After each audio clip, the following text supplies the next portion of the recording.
Your Steve Jones Show podcast is loading now. The Steve Jones Show podcast is sponsored by Sunbury Motors, North 4th Street in Sunbury, and Sunbury Motors Kia, routes 11 and 15 in Hummel's Wharf.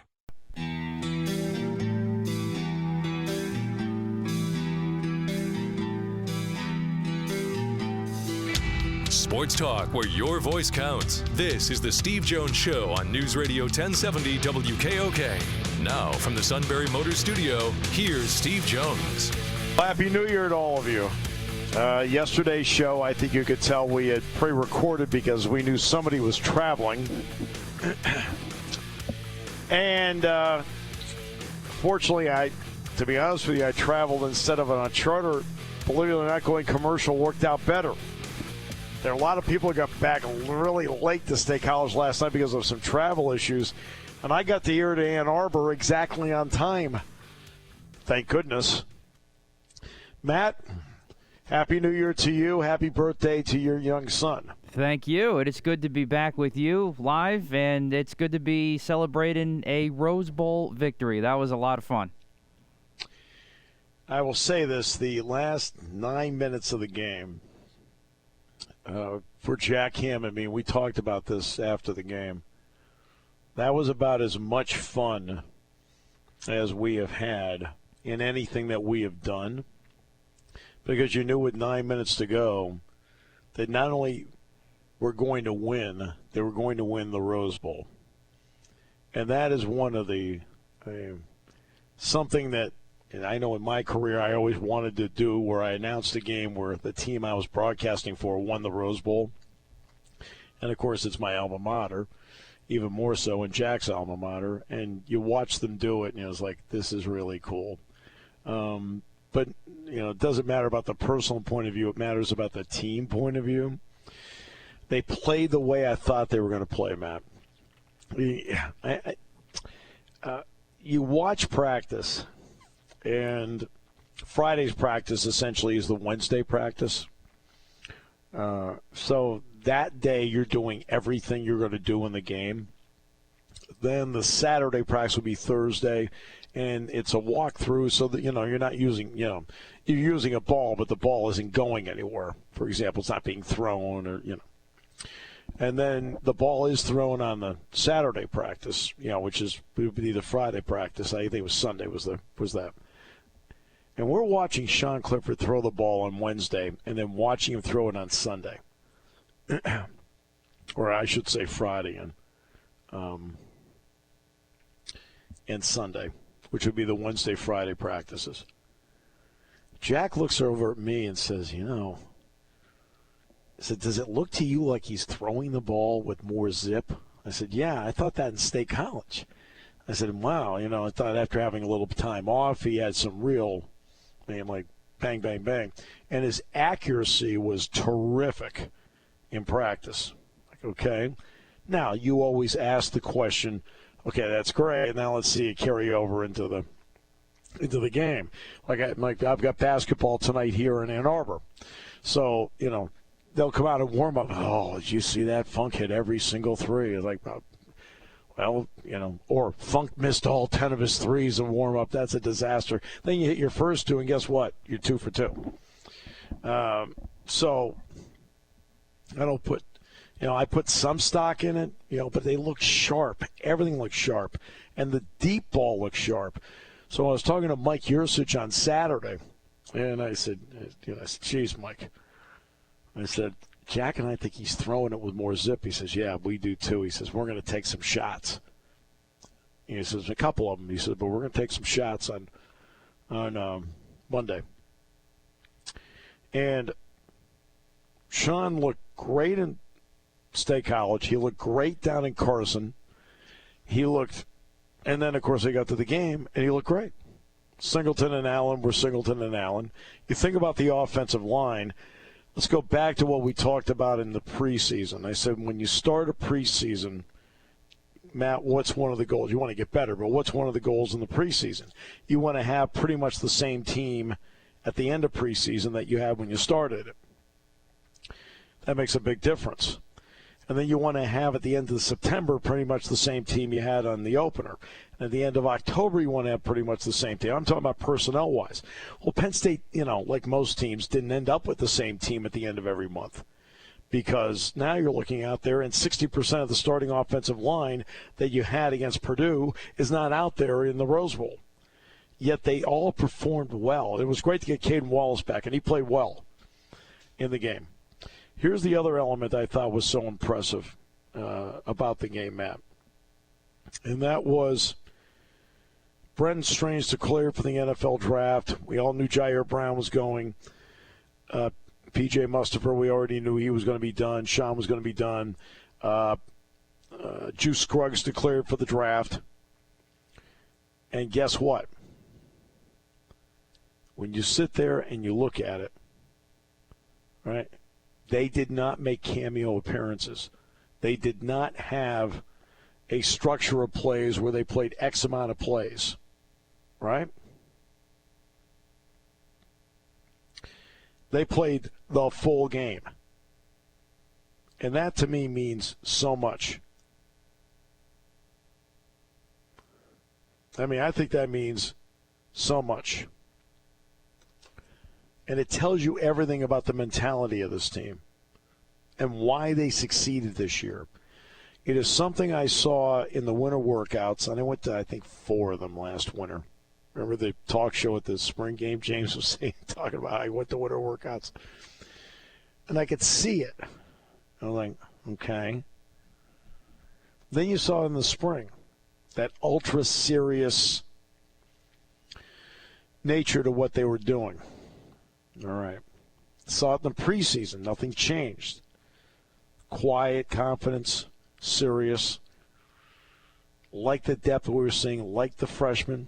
And that's why Jack and I said to each other, and we did not say it to you. I mean, and to be honest with you, I think there's things I think we're allowed to say to each other that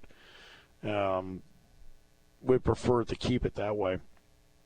But we thought that this was a double-digit win team about the middle of August because we saw this. And I told Greg McElroy and Cole Kublik, I was on their show, and it was before the Michigan game, and I mentioned, the quiet confidence of this team. And I don't think of the two of them, Kublik was like, okay. He understood that. McElroy, I don't think, was on board with what I was saying. Sorry, Greg. Yeah, I don't think he shared my opinion, which is fine, because everybody can have their own opinions. But I think in the end, that is what played out. They were unranked to begin the year. They're 11-2. They have a Rose Bowl win. A win over a top 10 team in Utah. And they have a lot of terrific players back. And added in another recruiting class that I think is going to be a big plus. And allows them to stack classes. The key to me is going to be the ability of the leaders on the team to then convey to the younger players on the team that exact work ethic and the seriousness with which last year's team, 22, went about their work, because that's going to be needed moving forward. They've got the talent to do some great things here in 23. They need to combine that, though, with how the 22 team worked. All right? And that's something we'll start to see on Monday. When they get back to campus, because the players are getting a break. I rode on the plane with Jalen Reed here to Detroit. He says, Mr. Jones, I'm going to sleep for a couple days. He says, could be maybe 3. Well deserved, though. Yeah, I mean, they're tired. It's a long year. But I'll tell you what, though, Steve, when you talk about the leadership, I think you're going to get it and then some. And it's going to start with number 15. Because I thought that send-off that Sean Clifford got with 2.5 to go and Drew Aller came in, it was exactly the passing of the torch moment. And I don't know how you can't go anywhere but up if you're Drew Rowler to be a part of that type of moment in that type of venue and not carried over. Plus, I think defensively, there were many leaders, many guys that developed as leaders, and I think they're in a good spot from that standpoint next year. I really do. Yeah, there's still some announcements still to be made. I think I can't reveal it, but I think I've got a pretty good handle on all of them but one, and then we'll just go from there. Okay, so and right now you're into the transfer portal season. Then you're still like looking at the late signing period if need be, which is the first Wednesday of February. Remember, that's when they got Benga Ioane last year, so you can get somebody then if you need it. And Ioane is going to be a very good player, in my opinion, for Penn State. He's going to be very good. And it was really, in the end, a really fun season. They win their last 5 games. They're 11-2. And now you've got the program moving forward. And the idea now is, of course, you want to have the ability to go to the next level. Can you get to the 4? And then the year after, making sure that you can get to the 12. And there's certain things you have to do. One, of course, you got to handle your own business, starting with West Virginia in the opener. But at some point, you've got to get, they know they've got to get through Michigan. They got to get through Ohio State. Now, Michigan, contrary to popular belief, they're 3-3 with Michigan the last 6 times out. But they've got to get through that point. And look, everybody knows it. Everybody knows it. And then starting in 24, part of that will be USC being a part of the mix. But that's where it is. And this is it's a cool way to end. It was a lot of fun.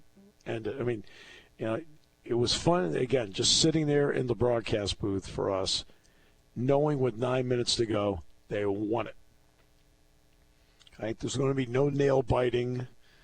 You're not worried about, like a field position play, a takeaway. You're just like, it was fun. It was fun. And I think it's safe to say that all of us that had the privilege of being there, it's a blast. I'll tell you about one other meaningful part, and I'll do that in a moment. Brought to you by Sunbury Motors, 4th Street in Sunbury. Sunbury Motors Kia, routes 11 and 15, Hummel's Wharf. News Radio 1070 WKOK. Well, they said we could only get 2 guys on the stage. I said, I'm not coming up here without my guys. Our players have been phenomenal all year long. Their parents, our lettermen. This is for all Nittany Nation that has traveled. Rose Bowl, baby. Couldn't be happier.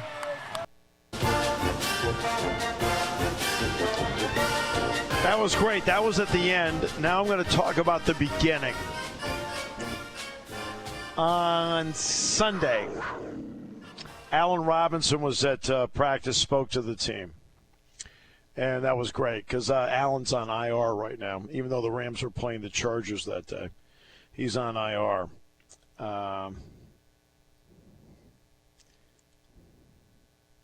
And it was great to catch up and talk with him. And then James gathered the team around and he said, look, this is what we're going to do. On the back of the helmets, we're going to have an FH for Franco Harris. He says, and we're going to all wear number 34s into the Rose Bowl on Monday. He said, we've got all the jerseys. He said they are retro from the year when Franco played, which, by the way, is when Jack played. And Jack was so incredibly touched by this. So touched. And I was like, wow. And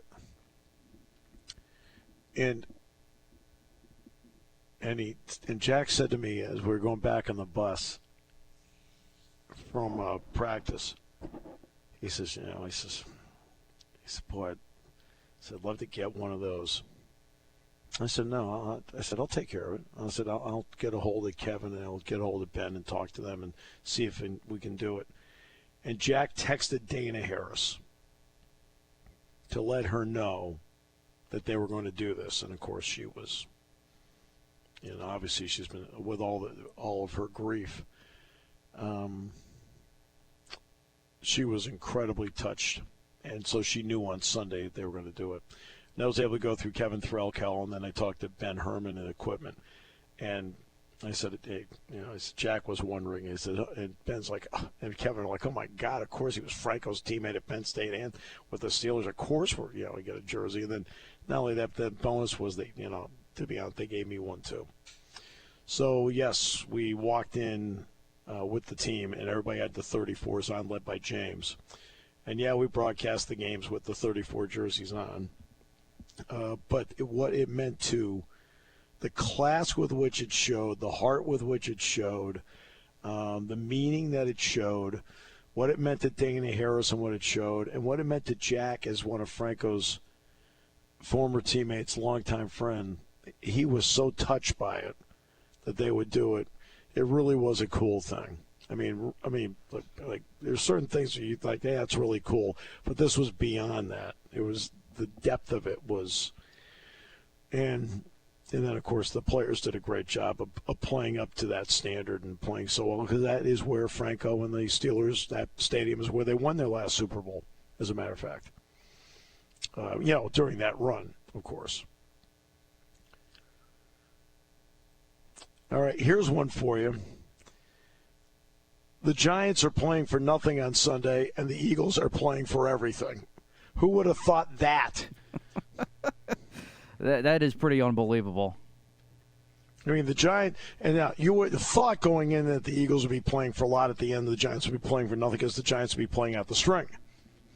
Right? Back, when the season began. No. The Giants are in the playoffs. They're 9-6-1. They cannot improve their playoff position. In all likelihood, they are playing the Minnesota Vikings. Okay? And they know it. Meanwhile, the Eagles still don't have the number one seed wrapped up. They don't have the bye wrapped up. They don't have the division wrapped up.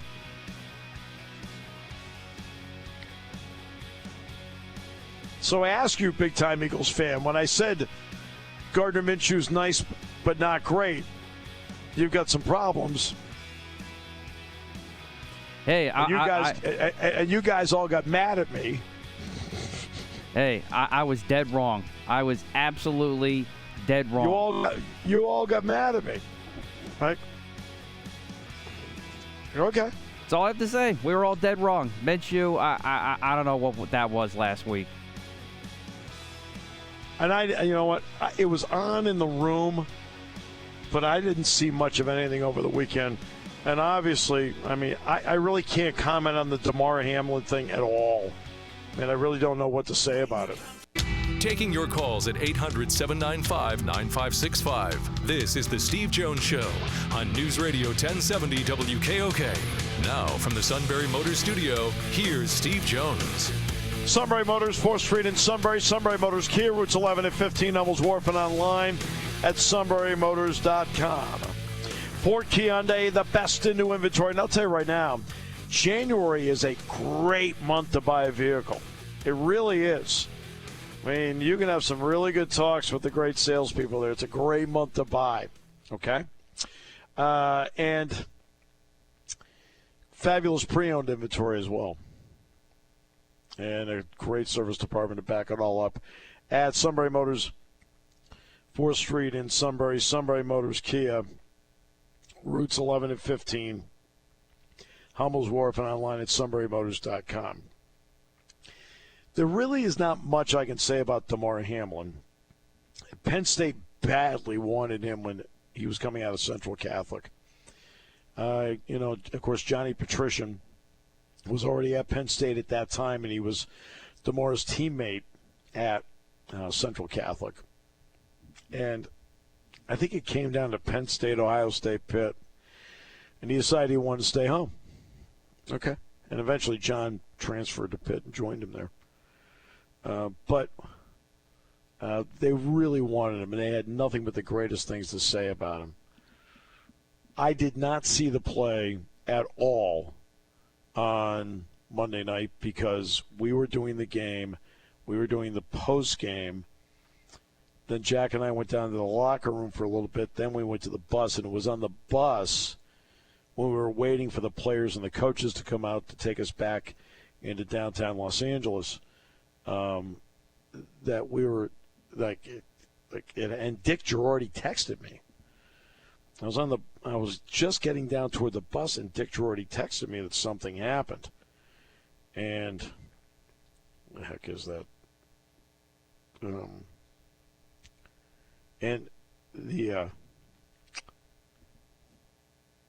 And you're like, what the heck? And of course, I've never seen the play.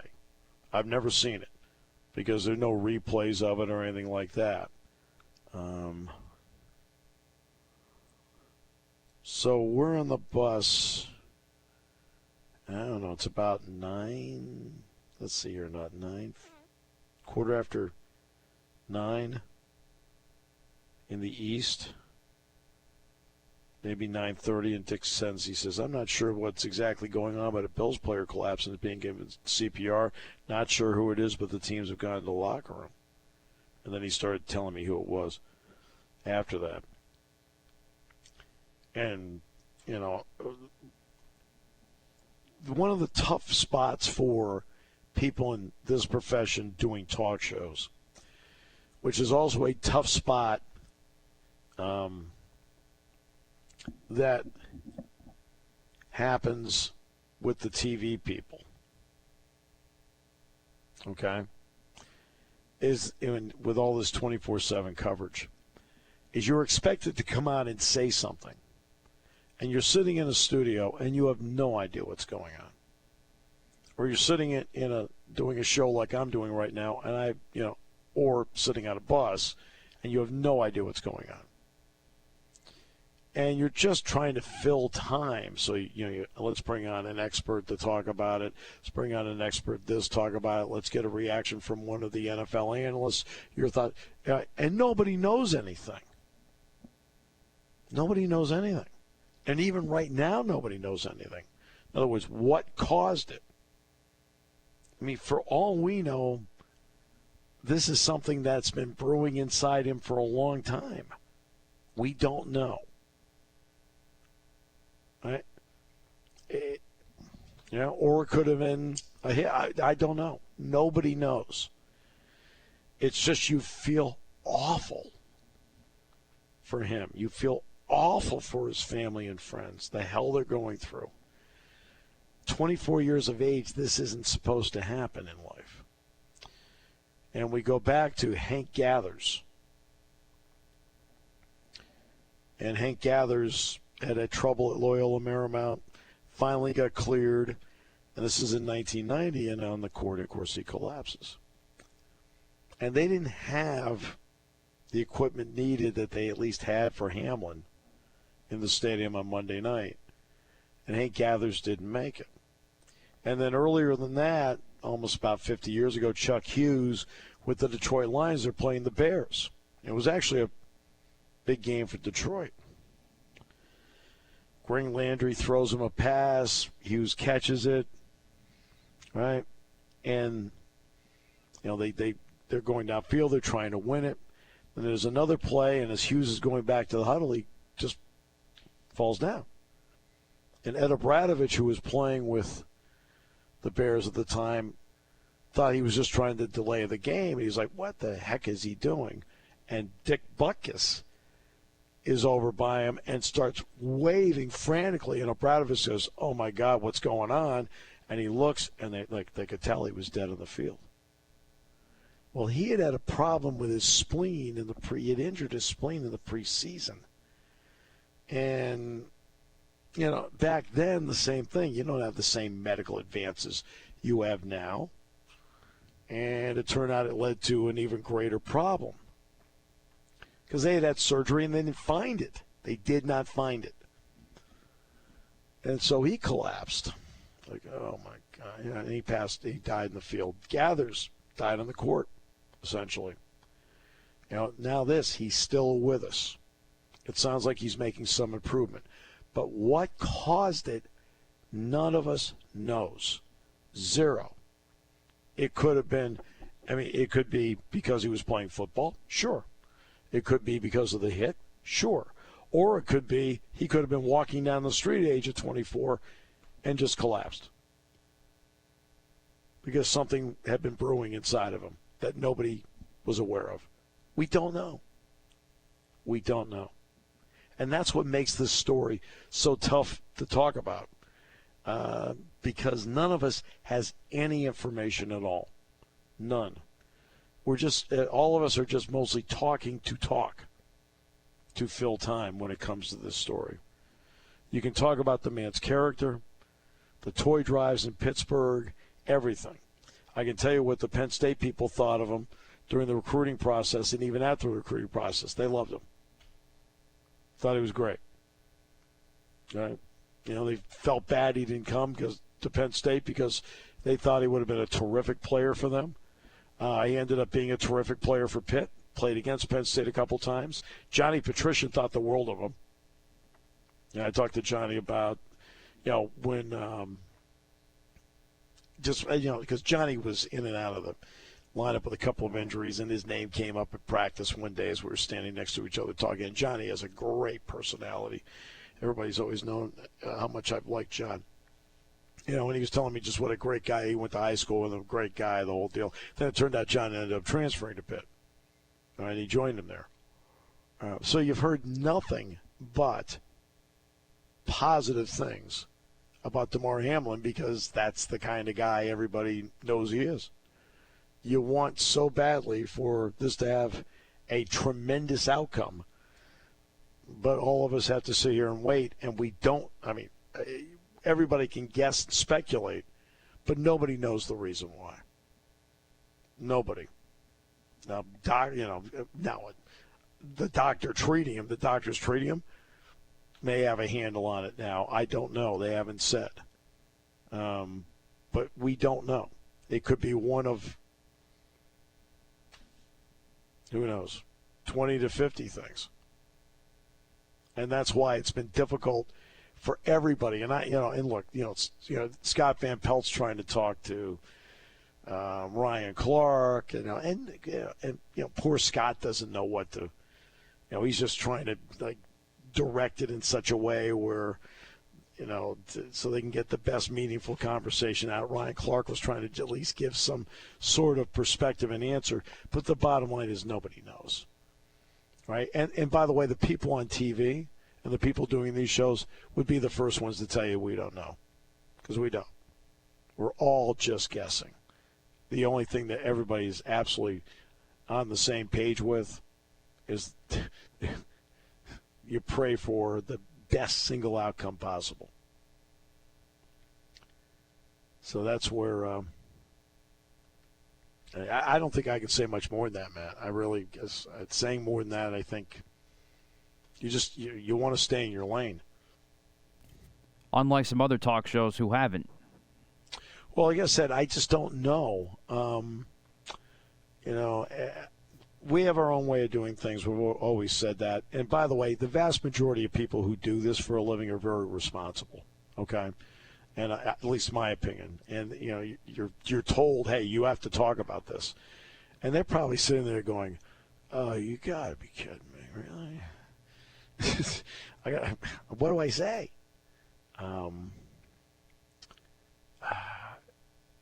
But then they have to go on and do it because they have to go on and do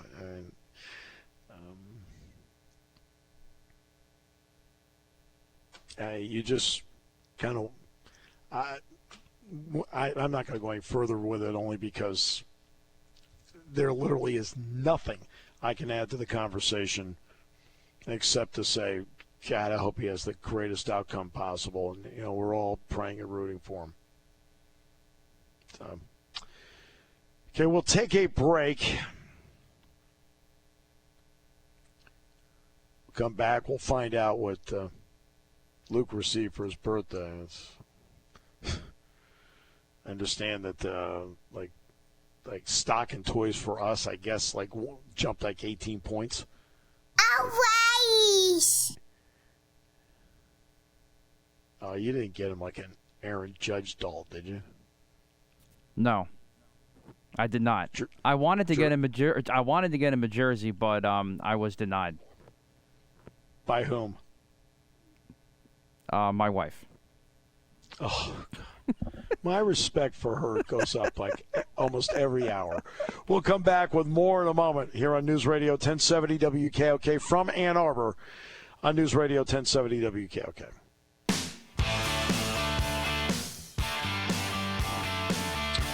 Great to have you with us here in Ann Arbor, where Penn State will take on Michigan tonight at 7, 6:30 the airtime, and then get to go back home tomorrow, Friday, and then back in the car and drive to Philadelphia Saturday night, and then game Sunday at 6 with Purdue.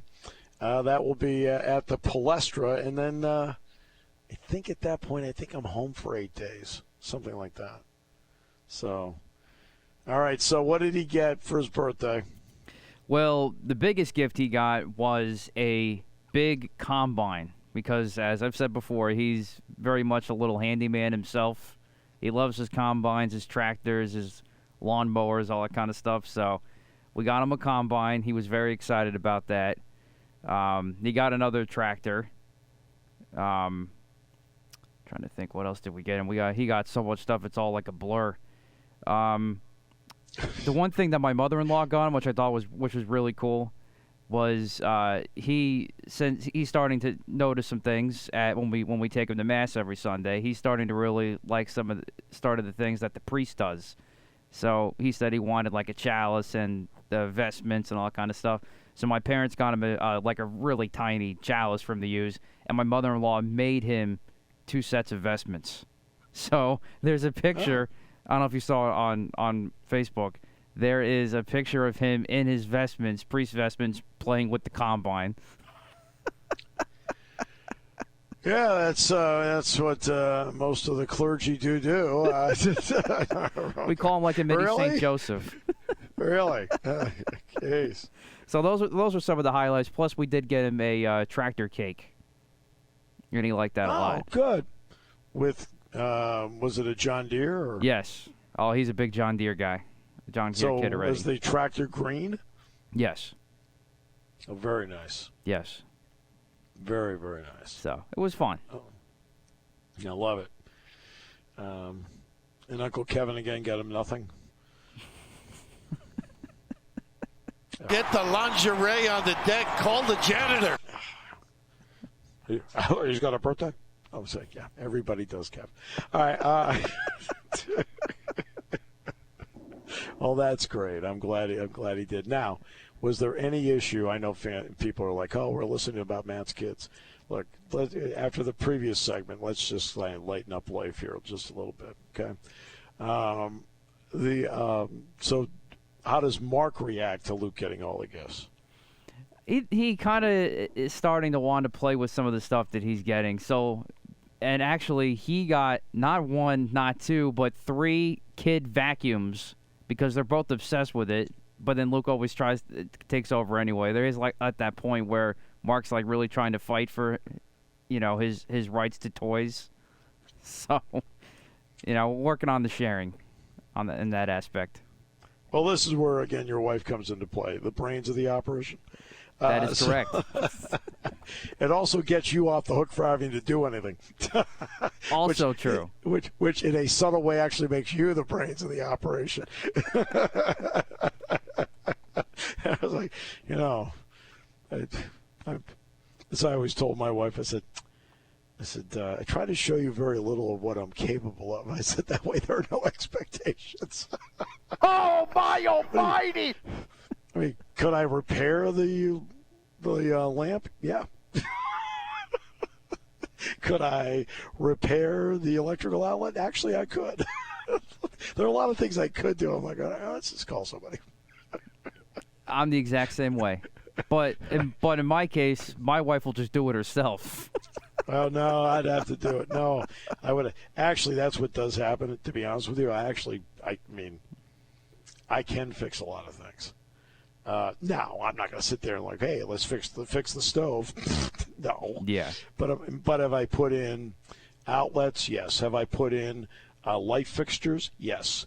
So there's a bunch of things that over time I put in. Yeah, you're not bad, I have to say. Well, but you got to remember where I grew up. Oh, that's true. Yeah, you have the background. Right, because my father had a sheet metal fabrication shop. You hear my brother on the show on Friday. Kevin now owns it. So all that machinery, to be honest with you, can I weld? Yes. Can I take blueprints and make parts? Yes. Can I work press brakes? Yes. Can I work tool and die? Yeah. There's a lot of things actually I can do.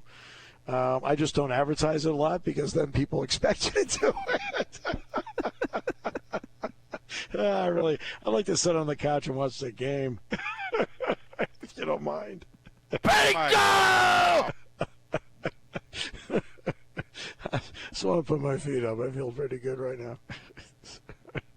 I got into broadcasting so I could just talk about games and not really work. Exactly. Really. Do you think, how much work do you think I was doing on Monday? 0. How about none? I was having the time 0. of my life on Monday. I got to be carried by Jack Ham for 5 hours. I got to be carried by Dick Girardi tonight for 3. Not bad. I had the time of my life Monday. Okay? And it was, it was interesting listening to Micah Shrewsbury talk to his team this morning. He was talking about taking every game seriously. And he says, I take every game seriously, right? It was just part of a bigger picture what he was talking about, not specifically about Michigan, right? And I thought to myself, God, that's been my career. I take every game seriously. As I think if I don't, then I'm not giving the people listening their fair shake. But I have a blast doing it. When you do something like this, it's that old saying, when you don't feel like you're working for a living, it's the greatest job on the face of the earth. Believe me, I don't feel like I'm working. I know I'm working. I know I do all this prep work and things like that. I'm not sitting here I know Miles Dredd is 2 points away from 1,000. I know that Jalen Pickett is 13 points away from 1,800. I know Cam Winters 5 points away from 1,800. Yeah, I work, but come on, it's I'm in the sandbox here. I'm having a great time. So they pointed me toward the field on Monday, and it was the Rose Bowl. Exactly how much do you think I'm doing at that point? So I need you to repair a light socket. Oh, no, really? Oh, and I'll tell you what the worst is. Water. Water is the worst. Anytime you have to repair something like a faucet, or you have to repair a drain. Oh. Yep. I do it, but it's awful. As I come out of there, I'm like, all right, I need some towels. What, any water on the floor? No, it's all over me. I need towels. Yep. Doggone it. Yeah, some of it got on the floor. I said, but I kind of stopped it. It's on me. All right. So you're going to have to tell me what we have coming up today. Well, nobody today, but tomorrow we've got Mark Wogenrich. He himself is traveling back from Pasadena today, so he'll join us tomorrow, 4:06. And then Chris Mack will rejoin us on Friday at 3:35 for a little Pittsburgh perspective on DeMar Hamlin, and hopefully by that time we'll have some more better news. Yeah, I hope. Awful. It's just I feel for him, for his friends, his family, his teammates. Sean McDermott tells Zach Taylor in the field, he says, I got to go. I got to be at the hospital. I can't be at this game. What does that tell you about Sean McDermott? Oh, I was not surprised. And Zach Taylor has handled himself beautifully during all this. Both organizations have. Both fan bases did, too, at the time. Yes, incredible. Incredible.